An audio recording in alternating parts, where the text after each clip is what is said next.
Bienvenidos a Data Cósmica. Hoy nos vamos a sumergir en un tema fascinante, los evangelios ocultos, esas otras historias de Jesús que no suelen contarse. A ver, piénsalo un segundo. La figura de Jesús, que todos conocemos, nos llegó a través de un puñado de historias muy concretas. Pero, ¿qué pasaría si te dijera que eso es solo la punta del iceberg, que hay todo un universo de relatos que la mayoría nunca ha escuchado? Pues de eso vamos a hablar hoy. Para empezar, vamos a poner las cartas sobre la mesa. Hablemos de lo que casi todo el mundo conoce, la base de toda la narrativa cristiana que está en 4 textos clave. Seguro te suenan Mateo, Marcos, Lucas y Juan. Ellos nos cuentan sobre el ministerio de Jesús, sus milagros, su pasión, muerte y, por supuesto, su resurrección. Esta es, digamos, la historia oficial, la que ha moldeado nuestra cultura por más de 2000 años. Exacto. A estos 4 evangelios se les conoce como el canon, o sea, la versión oficial y aprobada por la Iglesia primitiva. Fueron los elegidos. Pero aquí viene la gran pregunta. ¿Eran los únicos relatos que circulaban en esa época? La respuesta es un rotundo no. Y aquí es donde la historia se pone buena de verdad. Porque más allá de la versión oficial, existe un mar de textos conocidos como los evangelios apócrifos. La palabra apócrifo es curiosa. Originalmente solo significaba oculto o secreto, sin ninguna carga negativa. Pero con el tiempo, a medida que la Iglesia iba armando su versión oficial, la palabra cambió de color. Pasó a ser sinónimo de falso o no autorizado. Vamos, que eran los libros que no pasaron el filtro. Y no creas que eran 2 o 3 libritos. Para nada. Había de todo. Evangelios enfocados solo en el nacimiento. Otros que intentaban llenar los vacíos sobre la infancia de Jesús, algunos que expandían los detalles de la crucifixión y hasta textos gnósticos que proponían una visión súper diferente.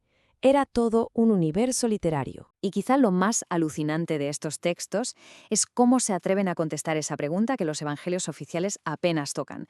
¿Cómo era Jesús de niño? Mientras los evangelios que conocemos guardan silencio, los de la infancia son una explosión de milagros. Imagínate esta escena, que viene de uno de esos textos. Durante la huida a Egipto, se cuenta que los animales salvajes, como leones y leopardos, se postraban ante el niño Jesús y lo cuidaban. ¡Qué locura! Pero ojo, no todo era tan bonito. Estos textos nos pintan a un niño que está aprendiendo a controlar un poder divino. Y a veces, las cosas no salían bien. Hay un relato súper impactante donde un niño lo molesta y Jesús, con una sola palabra, hace que caiga muerto. Imagínate el susto de los padres, que le ruegan a José, por favor, enséñale a bendecir, no a maldecir. Es que el contraste es brutal. En los evangelios oficiales solo tenemos un evento de su niñez, Jesús a los 12 años, perdido en el templo. En cambio, en los apócrifos tenemos un montón de historias con milagros, animales que lo adoran y hasta momentos de un poder, digamos, un poco descontrolado. Nos da un retrato mucho más complejo y, si me apuras, hasta más humano, de un niño con poderes divinos. Y no solo se metieron con la infancia, ¿eh? Los textos apócrifos también le echaron mucha imaginación a los eventos de la pasión y la resurrección, añadiendo detalles increíbles. Por ejemplo, la historia del buen ladrón. En la Biblia, Jesús le dice, «Hoy estarás conmigo en el paraíso». Y listo, fin de la historia. Pero un texto apócrifo nos cuenta la secuela. Narra cómo el ladrón llega al paraíso, se topa con el arcángel Miguel en la puerta y gracias a la señal de la cruz, la espada de fuego que protege la entrada se hace a un lado y lo deja pasar. Es como el contenido extra que nunca supimos que existía. Estos textos también exploraban las consecuencias políticas. ¿Qué le pasó a Poncio Pilato?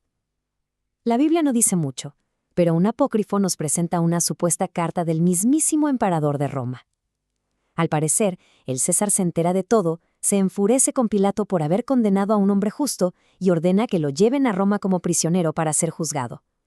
Como ves, estas historias buscaban atar todos los cabos sueltos. Bueno, y después de todo esto, ¿qué significa? ¿Por qué había tantas versiones distintas de la misma historia? La respuesta nos abre una ventana fascinante a los primerísimos años del cristianismo. La verdad es que, lejos de ser una religión unificada desde el principio, el cristianismo primitivo era un hervidero de ideas, de creatividad, de diferentes maneras de entender a Jesús. Y estos textos apócrifos son la prueba. Nos muestran a distintas comunidades tratando de darle sentido a esta figura increíble, cada una a su manera, llenando los vacíos y creando las historias que necesitaban escuchar. Y esto nos lleva a una reflexión final. Estas historias, aunque la versión oficial las etiquetó como falsas, sobrevivieron. ¿Por qué? Porque respondían a una necesidad muy humana, la de tener la historia completa, la de no quedarnos con dudas. Nos demuestran que ante el misterio, nuestra necesidad de contar y escuchar historias es súper potente. Así que la pregunta que queda en el aire no es solo qué historias se contaron, sino ¿por qué necesitamos tanto contarlas?